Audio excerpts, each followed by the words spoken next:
Siema. Teraz wypływamy na rejs Archipelagu Sztokholmu.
Statkiem z ubiegłego stulecia. Bardzo ładnym.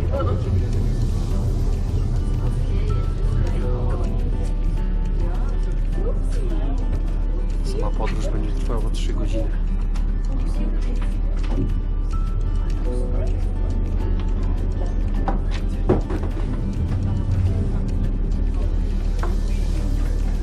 Aboard at Stromma.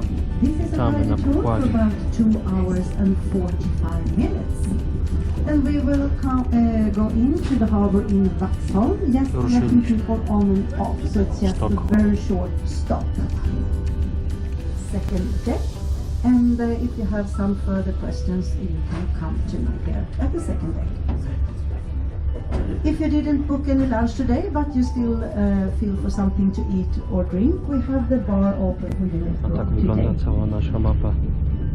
Ja, Stockholm grundades 1252 och det var först och främst till Gamla stan som flyttade in. Stockholm kallas ju också för staden på vattnet eller Nordens Venedig. Vi har 14 öar och 58 broar här i Stockholm.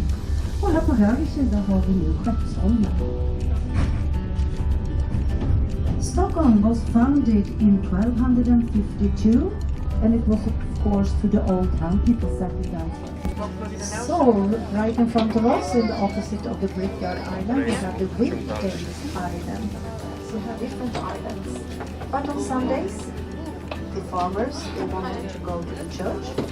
So then the animals had to stay home at the Brickyard Island.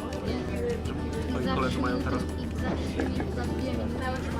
tęsknić pewnie, nie? Potem mają religię, angielski, TDB